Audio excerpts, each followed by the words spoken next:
Lan ketika sing aran hikam, wong ora tau mukasafah ora usah dadi ulama. Wis entah sekian detik ulama itu harus pernah mukasafah. Biar merasakan ilmu napa? Ada. Tapi ilmu hajat itu bisa dilogikakan sebelum sampai secara musyahadah. Paling enggak bisa sampai secara logika. Manusia itu mulai Nabi Adam sampai sekarang itu kan punya roh. Dan roh itu tidak makhluk. Ya, roh itu tidak makhluk. Ketika roh itu diletakkan di jasad, dia itu tersiksa. Karena ketika dia ke jasad fisik, itu namanya mengalami keterpisahan dengan yang abadi. Dia ini jasad fisik, tersiksa. Karena dia harus di alam yang kasat mata, alam mulki. Tersiksa. Ketika dia tersiksa, semelok ruhin, akhirnya dia mangannya kangelan, akhirnya lesu, mangan. Padahal roh gak butuh mangan, perlu dicatat, roh gak butuh. Ya ora butuh gunung kidul barang kan ora butuh rabi.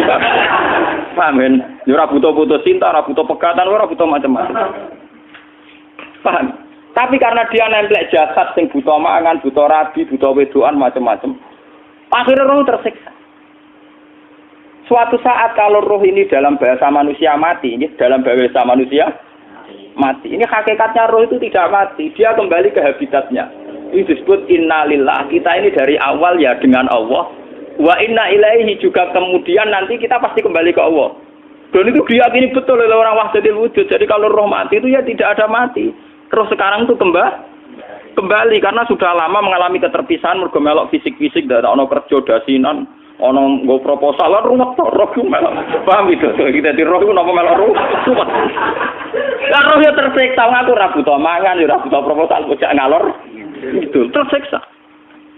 Makanya dalam cerita-cerita Jalaluddin Rumi yang otentik di kitab-kitab begitu. Ketika beliau mau meninggal, muridnya itu nangis. Dari Jalaluddin Rumi, kamu jangan nangisi saya ini mau pesta perkawinan. Kamu tidak merasakan penyesalan saya. Saya ini lama menyesal karena harus hidup bersama kamu.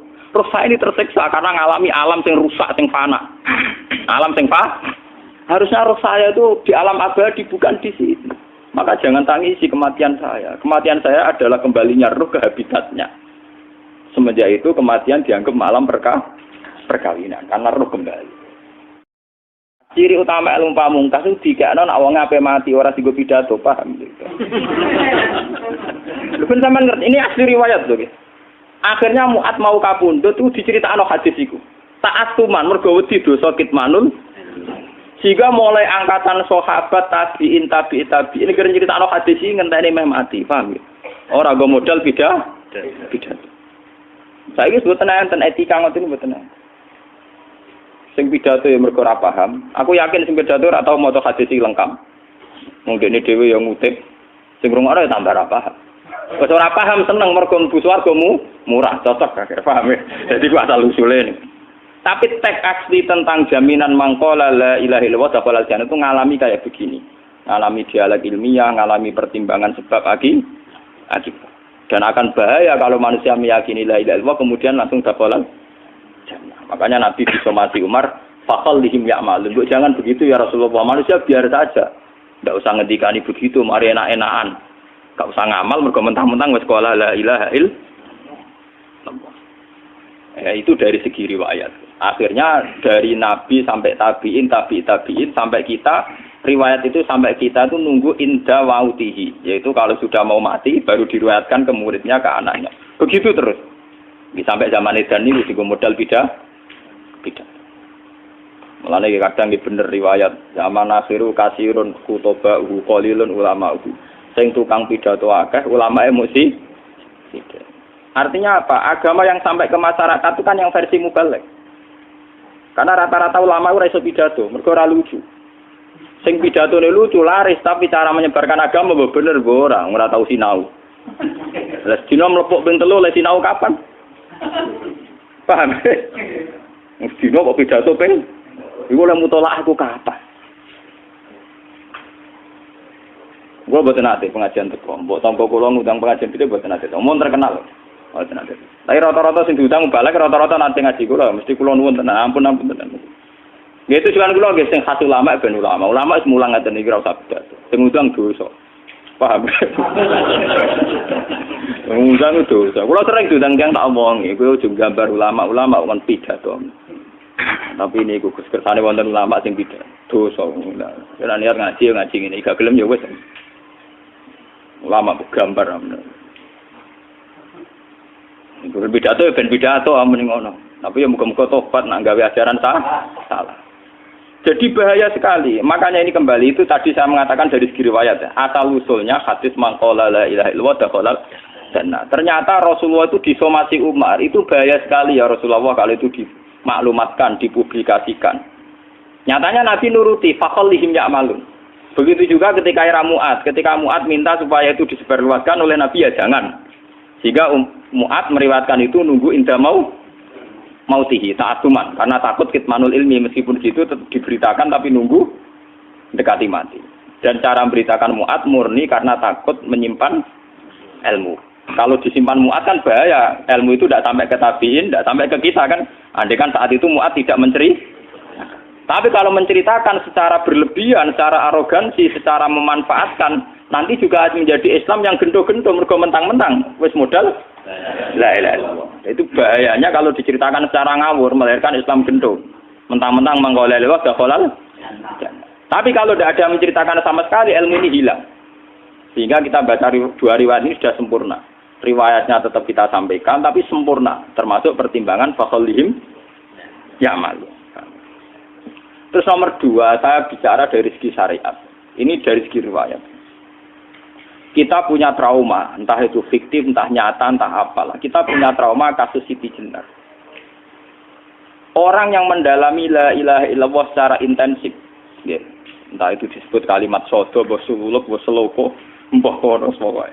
Orang yang memahami la ilaha illallah secara intensif, itu pasti menuju ilmu hakikat. Dan menuju ilmu hakikat pasti ngalami hakikat yang khoyali. Ini rungokno tenan iki. Hakikat yang nopo? Khoyali. Dan hakikat yang khoyali ini mulai menipu. Nggih, kalau sudah begitu ruwet. Misalnya ngeten nggih. Ketika kula maca nggih diskusi ini utawa perdebatannya kali jaga mbek Siti Jenar. Saat itu ada Sunan Bonang juga. Kamu sujud pakai apa kali jaga? Ya pakai jasad. Dari Siti Jenar, daging kamu itu hanya onggokan daging. Nanti itu jadi bangkai. Dan setelah jadi bangkai itu habis. Kamu nanti ditulis Tuhan tidak termasuk yang sujud. Kebuat yang gue sujud itu sebentar. Mikir kan juga. Rugi ke sujud be badok be tangan. Jasad sebenarnya kuntek. Orang-orang sing cerita kowe nak sujud mergo jasad itu mau sebenarnya dadi bangkai. Lah nek ngono sujud ning hakikat ora usah bathuk, ora usah tangan, ora usah sikil, yo rohem iku lho kon sujud mbek pangeran. Nek sujud mbek fisik ku rugi wong fisik sobanan. Mikir kali itu. Wong bolak-balik kali Joko mantan wali preman terus jadi debat pusing. Siti Jenar tahu belajar tak tahu meneng Irak. Sing jelas sing mulang gak sadem ora menangi. Wah, uang ini menjadi perdebatan. Sehingga keyakinannya kayak Siti Jenar, la ilaha illallah itu ya wahdatul wujud itu, innalillahi wa inna ilaihi. Selama ini kalau orang syariat misalnya, orang syariat itu kalau ada orang mati, misalnya Kak Ruhin mati, ini aku kan muni innalillahi wa inna ilaihi raji'un, saiki Ruhin wis mate. Mate itu balik ning penge. Itu cara wong hakikat kan salah besar. Orang mati itu tidak ada, cara ilmu hakikat dan orang mati itu tidak ada. Roh ini tersiksa di alam fisik. Jadi ruh-ruh ini tersiksa di alam fisik. Karena ketemu ning jasate ruh. Tersiksa itu. Akhire wae mangane kudu kerja piring Jepang tersiksa roh. Asal roti memang tersiksa. Misalnya kiai pemangane dadak kudu pidato 2 jam bareng tersiksa. Roh kenapa? Tersiksa. Mergo roh ora buta mangan, ora buta ngombe, tapi gara-gara melok fisik. Paham ya? Lho ini tenang ilmu ketawarai ya bener. Lah kula boten. Sampeyan betul lho guru waras maksudnya nggih. Artinya waras secara akademik karena ada referensi, ada marojek nggih. Waras secara hakikat. Kula niku umpama rasake sampeyan wis ilmu hakikat. Artinya saya juga ngalami ilmu hakikat. Lan ketika sing aran hikam wong ra tau muka safar rasa jadi ulama. Entah sekian detik ulama itu harus pernah muka safar. Biar merasakan ilmu nopo ada. Tapi ilmu hakikat itu bisa dilogika kan sebelum sampai secara musyahadah. Paling enggak bisa sampai secara logika. Manusia itu mulai Nabi Adam sampai sekarang itu kan punya roh dan roh itu tidak makhluk. Dia roh itu tidak makhluk. Ketika roh itu diletakkan di jasad, dia itu tersiksa. Karena ketika dia ke jasad fisik, namanya mengalami keterpisahan dengan yang abadi. Dia ini ning jasad fisik, tersiksa. Karena dia harus di alam yang kasat mata, alam mulki. Tersiksa. Ketika dia tersiksa, melok ruhin, akhirnya dia mangan kangelan, akhirnya lesu mangan. Padahal roh gak butuh mangan, perlu dicatat roh gak butuh. Ya ora butuh gunung kidul barang, kan ora butuh rapi. Paham kan? Ya ora butuh putus cinta, ora butuh pegatan, ora butuh macam-macam. Paham? Tapi karena dia nemplek jasad sing butuh mangan, butuh rabi, butuh wedoan macam-macam. Akhirnya roh tersiksa. Suatu saat kalau roh ini dalam bahasa manusia mati, ini dalam bahasa manusia mati. Ini hakikatnya roh itu tidak mati, dia kembali ke habitatnya. Ini disebut innalillah. Kita ini dari awal ya dengan Allah. Wa inna ilaihi juga kemudian nanti kita pasti kembali ke Allah. Dan itu diyakini betul oleh orang wahdatul wujud. Jadi kalau roh mati itu ya tidak ada mati. Roh sekarang itu kembali karena sudah lama mengalami keterpisahan mergo melok fisik-fisik dari ono kerja dasinan, ono nggo proposal lan ruwet roh melok. Paham itu? Kita di roh itu napa melok roh. Lah roh ya tersiksa ngaku ora butuh mangan, ya ora butuh proposal bocah ngalor. Itu tersiksa. Makanya dalam cerita-cerita Jalaluddin Rumi yang otentik di kitab-kitab begitu. Ketika beliau mau meninggal, muridnya itu nangis. Dari Jalaluddin Rumi, kamu jangan nangisi saya ini mau pesta perkawinan. Kamu tidak merasakan penyesalan saya. Saya ini lama menyesal karena harus hidup bersama kamu. Terus saya ini tersiksa karena mengalami alam yang rusak, yang fana. Alam yang fana. Harusnya roh saya itu di alam abadi, bukan di sini. Maka jangan tangisi kematian saya. Kematian saya adalah kembalinya roh ke habitatnya. Semenjak itu kematian dianggap malam perkawinan. Karena roh kembali. Walhasil nguniku cara ilmu tasawuf bahasa Arab jenenge wahdatul wujud. Kena Jawa, Yogyakarta, Solo, Keadaan jenenge manunggaling kawula. Mergo sing rawan ngono rugen. Pak iki tak terangno detail. Jadi batuk mesti iki buku sujud kan. Niku sampeyan ilang. Dadi seksine ora ono cara teorine sinten Siti? Rugi kowe. Bukan jadi ya kentur. Kali coba mantan preman jak debat terus ora ngono mbok terus tak pateni kowe. Lah debat ini biar iso. Premane kumat. Ya sam preman jak debat ilmi. Ngono ku model. Kali Joko yo ora salah. Dise sing dina Umar nggih ngoten. Umar sahabat top. Saya jak debat atau milih tak patenane ya Rasulullah. Gak iso dene ilmiah. Mantar preman pasar rukat terus jadi sahabat top. Debat yang milih mate. Ada wonten cerita wong Yahudi njaluk keputusan Nabi. Bareng wis diputusno Nabi cek mamang. Ndak tenang keputusane ngono dalam sengketa duniawi. Bariku takok ya Ali. Ya Ali, aku mau sowan ning Nabi Muhammad. Dikai keputusan tapi mamang cara kowe pilih. Sampai Ali dikai keputusan persis kanjeng Nabi. Cek mamang neh takok Umar. Takok Umar aku mau sing Muhammad, ning Ali dikai keputusan kok mamang, Mar. Cara kowe piye? Urusan dunya. Enteni iki. Entah dia melepuh buat apa? Uang diputus Nabi ora marah. Buat mati. Gawe. Mereka mantan apa? Cara mantan intelektual kan ya wajar wong Yahudi kok percaya Nabi. Kan bareng cara Ali ya sederhana. Gak percaya wis kandhani. Ora mesti cara Ali tenan. Lah ora bapatene. Ya wajar wong Yahudi kok percaya Nabi, nek percaya ora situ Yahudi Muslim. Lah Ali situ Gus Dur. Are Gus Dur beda piye tenang. Ali nyen ngoten watake ngoten. Nasibe padha. Ali itu ilmuwan yang jadi presiden gak sukses. Sing niru Gus Dur.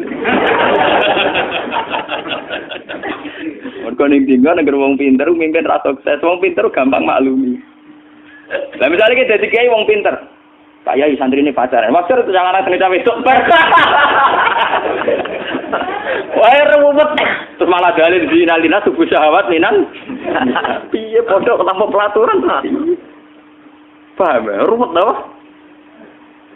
Mulane aja geman, iki kiai pinter teman-teman aja geman. Sing biasa wae ana syariate sithik-sithik. Sing kamane ana santri pacaran tersinggung, ana santri nakal tersinggung. Sing ana rasane lha donya ana napa? Jadi nak meguru kula nu urusan ilmu semi hakikat. Mon gitu. Sehingga kayak Siti Jenar, cara pandang Siti Jenar itu masuk betul ning gone pemikiran para santrinya. Kados Ki Ageng Pengging, siapa masuk betul karena masuk akal. Cara mereka apa? Betapa tidak ada artinya fisik ini. Nah, kalau semua fisik ini tidak ada artinya, kemudian yang ada artinya itu roh, perjalanan apa? Perjalanan roh, sehingga diartikan inna lillah wa inna ilaihi raji'un. Inna sholati wa nusuki wa mahyaya wa mamatiku lillah. Lah kemudian sekarang sampean tak tanya misalnya, ini latihan ilmu hakikat. Wa mahyaya lan penguripan ingsun. Kalau ingsun itu artinya fisik atau jasad, itu keliru besar karena jasad tidak pernah hidup. Yang hidup itu roh. Paham ya? Sekarang artinya wa mamati itu apa? Kematian ingsun. Kalau roh itu tidak pernah mati, berarti kematian roh adalah keterpisahan dengan yang agung atau yang abadi. Dan semuanya itu lillahi rabbil alamin. Sehingga mereka mengatakan kematian itu satu pesta. Mulane kados Bilal ditakoi, ya Bilal, ketika murid-muridnya nangis bergape mati, Bilal ge seneng ae. Godan nalqal ahibbah Muhammad dan wakisbah. Lah nak mati malah seneng kok ketemu kekasihku. Sebab itu kematian tidak pernah jadi problem bagi mereka sing soleh, sing menembus ilmu hakikat. Paham? Tapi ilmu hakikat kayak ini itu yang diyakini Siti Jenar, diyakini Jalaluddin Rumi, diyakini para wali-wali wahdatul wujud. Dulu Syekh Husain sinten Al-Halal. Itu kemudian melahirkan prahara syariat. Prahara apa? Syariat. Sebab itu Wali Songo, oke Siti Jenar benar dalam filosofinya, tapi harus dibunuh. Karena menjadi prahara syariat. Sama dengan yang dikatakan Nabi itu benar, tapi menjadi prahara syariat. Akhirnya disomasi oleh Umar radhiyallahu anhu. Jadi sebetulnya sama, pola-pola ceritanya sama. Intinya sebuah ilmu hakikat harus dikawal napa? Syariat. Nggih kula bolak-balik, contoh paling gampang wit pisang. Wong nak mangan gedang kulitnya tetap dibuang. Tapi umpama gedang dari awal ora usah kulit, ra sido dadi gedang. Paham nggih? Meskipun kon ape dipangan ya dibuang. Tapi kita tidak bisa membayangkan pisang dari awal tanpa napa? Mbah kekeringan, mbah bosok, mbah ra sido dadi napa? Pisang. Terus pentingnya syariat lagi begini, gitu. Malah penting ngaji wali-wali syariat yang pinter kados Sunan Kudus, kados Sunan Bonang. Andai kan tidak ada syariat itu dunia pun mesti rusak. Contoh paling gampang masalah pornografi, porno aksi. Jadi jenar diomongi ngono ibu ngakak-ngakak deh. Dari pangeran wis pirsa, kowe nek aku klambi pangeran ora tentu ora ya ora usah klambenan. Wong ora ana gunane. Kalau yang paling penting itu nazarullah, kenapa kowe klambenan barang? Wong kowe klambenan ora pangeran tetep pirsa. Nyatane si jenar nak mulang nggih coba klambenan lah intine napa? Dinya ada nabi Sunan Bonang. Nah kowe percaya kabeh nazarullah ora usah napa? Klambenan. Tetapi teori ra usah klambenan iki dinggo tenan. Mulane nek pas do wiridan aliran sesat ciri utama. Kira klambenan tenan. Lah ruwet to. Lho iki tenan iki cerita. Iki pentingnya ngaji nggih. Ben sampean ngerti variasi riwayat, kemudian kita orang syariat harus kayak apa, kemudian kenapa menjadi aliran wahdatil wujud. Lah terus kita ini ya, kita ini kan orang syariat. Memang kelemahan orang syariat itu akeh kok sampean-sampean. Siji mesti ra kramat. Modele ora ada duwe bingung. Ruwet. Urip wong syariat lho apa? Dineng bojo wedi, dineng tangga wedi, pengaruhe menurun. Pancen orang syariat itu banyak kriminal tauhidnya itu memang jelas. Malah kiai-kiai fikih nak ketemu kiai-kiai sing setengah jaga wedi mergo iso nebak atine. Ndekne meriang langsung. Sing kiai ora tau salat keramat padahal ngambungan wong. Sembudina salat pas waktu kok ora tau keramat. Wong ape buah utang tanggane keramat apane? Sing kono ngawur-ngawur sowan pirang. Meriang mulai wong syariat ngadepi wong hakikat napa? Mulane jogeman ge dadi wong syariat sing ngene iku bahaya. Nah kula mboten ngarah. Sampai dadi wong syariat sing ora keramat. Bahaya sekali itu bagi perjalanan agama. Kalau sering ketemu kiai-kiai yang terkenal keramat di Juwaduk tiang-tiang hakikat. Ditantang kanca-kanca kula wani, nah tantang aku tetep rawani kok. Mikir deh. Karena orang yang sama-sama ke jalur hakikat tetap punya alamat, tetap wonten sima biwuji min asaris. Cara pandangnya mesti sama. Kalau nanti ketemu murid, ya artinya yang ikut aliran Siti Jenar, dia ada sholat, ada apa, hidup di satu tempat gitu. Padahal dia bisa baca ihya. Dulu pernah mondok di Mekah, pernah di Irak. Niku ya meresahkan para kiai. Kemudian sebagian mereka minta saya suruh ketemu. Ya walhasil kalau ketemu. Ketemu pertama ya.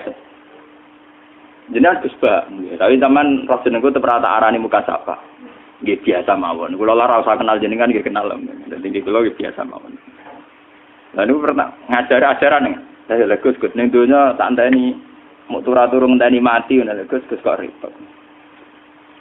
Ijaban kula terus ya. Sampai jare wong hakikat wong ngenteni mati barang. Ya mati yo saiki iku.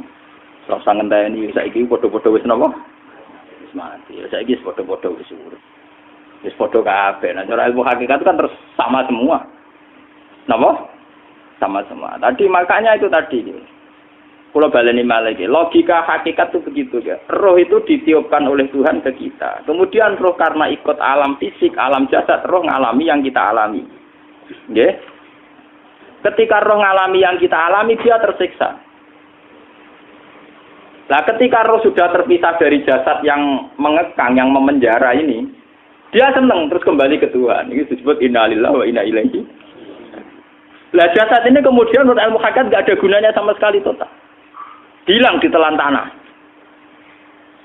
Lah kalau begitu jasad ini nak mbok agul-agulan, Gusti bathuk kula tak nggo sujud tangan kula ndi buktine tangan wis ra ono. Bathuk wis ora. Mulane dari Siti Jenar, hanya wali bodoh kayak kalian yang punya ajaran bodoh begitu. Malah rasupan terus. Mulane Sunan Kalijaga semangat kon mateni mergo tambah omongane glodro nduk ndi. Tapi yang enggak disadari Siti Jenar yaitu tadi. Inti dari ilmu hakikat itu kan tunduk sama kersane Tuhan. Kalau sudah tunduk pada kersane Tuhan, kalau kersane Tuhan roh kita harus di jasad. Dan wujud jasad kita ini juga karena kehendak Tuhan. Kenapa yang wujudnya jasad yang karena kehendak Tuhan engkau ingkari? Sementara wujudnya roh tidak kamu ingkari. Toh wujudnya jasad ya bi iradatillah wa bi masyiatillah. Wujudnya roh ya bi wujudit bi masyiatillah wa ira.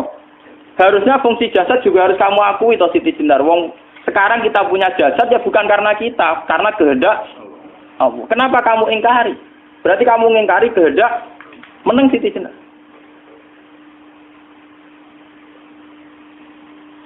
Makanya hakikat yang pertama saya itu pasti khayal. Lah Siti Jenar itu hakikatnya baru yang sampai khayal itu. Jika dia tersesat. Sebetulnya kalau sudah hakikat beneran itu tidak perlu khayal begitu. Artinya tidak perlu khayal jasad kita sing senajan ora ana gunane ini. Tetap piye wae wujudnya karena kehendak Allah. Juga kita harus terima. Apapun kekurangannya, apapun kenaifannya, ironisnya harus kita terima. Ini sebagai bentuk penerimaan kita pada masyiatil. Begitu juga keadaan roh kita sebagai penerimaan atas masyiatil. Meskipun ada teori-teori roh yang lebih valid. Lebih valid misalnya begini. Kanjeng Nabi itu suatu saat ininya terputus karena perang Uhud. Itu Kanjeng Nabi dia dolanan drijine ini. Napa cara napa jari jemari ini Nabi putus. Iki dolanan. Jadi Nabi sendiri kadang sering ngajarkan ilmu hakikat. Hal lagi illa usbun udmiyat wa fi sabilillahi ma la fi. Kowe ora trimo fisik, bentuk fisik jari jemari sing ditetir berdarah. Tapi nak kowe wis fi sabilillah ayo wis balik ning habitatem. Sehingga kenapa para sahabat itu ketika dicincang, ketika putus tangannya, putus kakinya, sahabat yang usul ke ilmu hakikat itu malah senang. Karena jasad kita ini kan ila sabilillah menuju jalan Tuhan. Sekali dia sudah terluka fisabilillah itu sudah menemukan formatnya. Cara teori Cina sudah menemukan formasinya. Paham gitu? Orang kok malah ngeluh itu berarti goblok kena ngeluh. Paham tak? Paham kenapa? Jadi makanya Nabi ngertikan ya itu sudah ketemu formatnya. Ketika rohnya para syuhada nanti kembali ke Tuhan ya ketemu formatnya lagi. Itu disebut wala taqulu lima yuqtalu fi sabilillahi amma. Dia tidak mati sesuai formasi awal, yaitu roh kembali ke Tuhan dan jasad ikut mengawal. Nah itu Nabi kadang ya pakai ilmu hakikat begitu. Mulane kula bolak-balik matur, kula niku nggih mulai umur 20 tahun napa pinten. Kula niku asline nggih gadah penyakit dan ekstrim penyakit saya. Sampai saat ini kalau nak ngobatno ndak lebih 50% nggih karena saya tetap berpikir. Misalnya cara syariat kan berobat, tapi cara hakikat apa betul keberadaan saya di alam ini penting? Sehingga aku kepengen urip tak bela-belani ngantek atusan juta. Jangan-jangan penting mati ku timbang uripku. Lah nek ngono lha apa tak bela-belani? Entek atusan juta. Jadi misalnya kita berobat ya mau ya cari nabi kan berobat ya berobat. Pokoknya kita Islam masih mau geruda-gerudu kadang orang paham. Sekali kamu mengamati dengan sisi hakikat. Lah coba sekarang sampean pikir, coba sekarang nggak pakai logika hakikat, pakai logika syariat saja. Saya ini misalnya asetnya 10 juta, misalnya, saya punya aset 10 juta. Tapi misalnya aku rugi nawan atau dipengaruhi di masa depan soalnya. Kalau kulo kan soalnya cara teori di masa, misalnya kulo rugi, artinya kere di duit 10 juta aset. Tujuan saya sembuh kan supaya aku iso sembuh sehat, engkau iso kerja untuk anak. Tapi karena saya sakit nanti operasi tidak 10 juta. Operasi tidak 10 juta. Wong aku repair mesti iso marisi anak. Apa meneh nek 10 juta tak ada gue berobat malah jelas ra iso marisi. Lah nek ngono penting matiku ya dibagi 10 juta. Karwan iso diwaris langsung. Sementara nek aku mari dibiayai 10 juta rong mesti mari 10 juta mesti entek. Artinya tidak ada jaminan kalau berobat itu secara visi ke depan lebih baik. Soalnya malah ngentekno donya enggak jelas akibat positifnya. Misalnya tetap lumpuh duit entek. Teori loh, Bapak. Artinya apa? Teori hakikat tetap lebih benar bahwa hidup itu tidak ada artinya, semua itu tidak ada artinya. Berobat apa enggak berobat semuanya tidak ada arti. Teori loh gini. Sehingga kalau kita tengah-tengah aja tengah-tengah, kados kula misalnya loro nggih berobat. Gusti separuh kula nglakoni syariat, tapi sebagai kula ulama fikih iki separuh kula lakoni napa? Jadi kula tetep mboten ngarah obat 100%. Tapi orang ngarah berobat wong kula tiyang napa? Syariat. Tapi memang faktanya itu begitu. Cara Kanjeng Nabi kadang Kanjeng Nabi berobat. Kadang Kanjeng Nabi wis nikine tercincang dige guyonan. Wa laki illa usbuun utwiyat. Ora apa driji sing gak melok-melok. Nah, bukti bahwa jasad ini begitu tidak penting. Kayak Sayyid Hamzah. Menurut Sayyid Hamzah nganggep wahyu bentone ra karuan. Kalau teori Siti Jenar itu benar, teori Jalaluddin Rumi benar teorinya lho, ora kok ra salate lho, nggih. Maksudnya kok nang anut ra salate. Benar dalam analisis roh. Ketika Sayyid Hamzah dinyatakan mati oleh manusia, oleh hukum manusia dinyatakan mati karena dia sudah tidak bergerak. Dalam teori hakikat kan rohnya Sayyid Hamzah sudah fi khawasili tuyurin khudrin. Rohnya sudah diambil Tuhan, tidak mati. Paham ya? Ketika rohnya Sayyid Hamzah sudah diambil, jasad ini sudah tidak punya rasa. Sekarang secara syariat kasat mata kita tahu wong jasad nak diinfus di sayat-sayat dioperasi ora krasa. Apa meneh saiki ruhe wis bisa. Lah ya jasad itu cek gampange dioperasi dibius saja terus ndak kerasa. Apalagi rohnya sudah diambil. Lah saiki bayangkan ketika Sayyid Hamzah itu sudah di atas. Niku kira-kira delok wahsi ra wong bentuk. Lho wong kok baca igabus. Ketika jasad benar-benar tidak penting, kemudian jasadnya Sayyid Hamzah kan dicincang oleh wahsi. Ketika rohnya sudah diambil kan Hamzah tidak merasakan.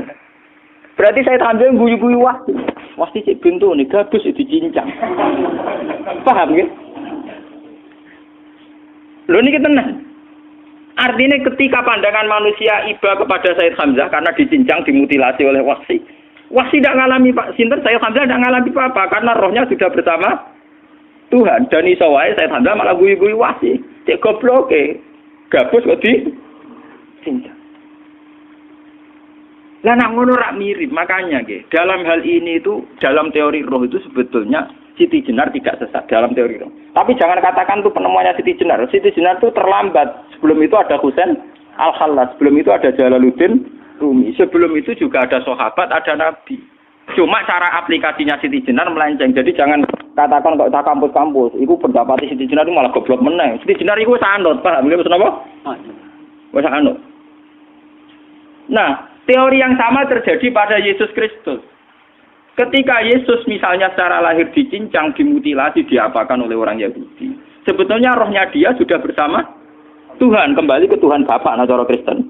Nah cara Islam ya balik ning pangeran. Andaikan itu iya, itu ya tidak ada masalah karena hakikatnya dia tidak dicincang, tidak dibu. Adekan iya lah, tentu menurut Islam yang dibunuh Yudas atau siapa itu yang masuk bialah. Tapi sama sebetulnya teorinya sama. Kalaupun iya tidak ada masalah. Oke, kalau misalnya Nabi Isa karena ada kontroversi menyangkut dia atau Yudas. Sekarang yang Zakaria dan ya. Zakaria itu dicincang betul oleh orang Yahudi. Matinya dimutilasi. Tapi dia tidak apa-apa. Karena ketika beliau dicincang, rohnya sudah diambil. Ini rumah tenan kan. Ben kira untuk kendel mati paham kan ya. Dadi maksudnya niku kula ajari nak mati itu tidak problem ya. Niki kalau urip wedi lho. Nah ini bersamaan paham ya. Kaitan la ilaha illallah ini nanti semuanya sama kaitan sama apa? La ilaha illallah. Ini nanti ujungnya sama dengan la ilaha illallah. Begitu juga seterusnya. Misalnya Yahya kalian sinten? Zakaria. Ketika Tuhan ditanya, jadi tenggene alam malakut pengiran ditakok, ya Allah, Yahya dan Zakaria itu kan hamba pilihan engkau. Ketika dicincang kok jenengan biarkan. Endi Yahya Zakaria dicincang? Aku iku ora goblok dari pengiran. Sedurunge dekne dicincang jasate ruhe tak jipuk. Dadi dekne ora krasa blas. Begitu juga yang tafsir-tafsir sampean lihat wa Maryama. Sayyidah Maryam yang istrinya Fir'aun. Itu kan dia iman sama Nabi Musa Asiyah. Ya, Asiyah imro'ati apa? Fir'aun. Asiyah imro'ati Fir'aun. Ya, itu kan dihukum oleh Fir'aun. Ketika mau ditumpahi apa? Batu besar. Itu Allah ketika di pangeran. Ya malaikat mauti cepat ambil rohnya. Sebelum dihunjami batu besar. Terus rohnya diambil. Sebab itu dalam hukum Tuhan, Tuhan itu tidak merasa bahwa Tuhan membiarkan Asiyah, membiarkan Hamzah, membiarkan Yahya, membiarkan Zakaria. Dalam hukum Tuhan, semua orang ini roh-roh terhormat. Akhirnya nak anggo teori iki sing nyincang malah goblok wong gabus kok mbok cincang ngono dadi. Nak anggo teori iki malah berbalik, sing goblok sing nyincang. Paham? Yo ora kok sebab sampean kiaskan saja. Wong dibius wae disayat-sayat gak krasa. Kaya apa nak ruhe bener-bener wis tercabut terpisah. Rasane nang ndi? Iki sing disebut wala taqulu limayuk talu fi sabilillah napa?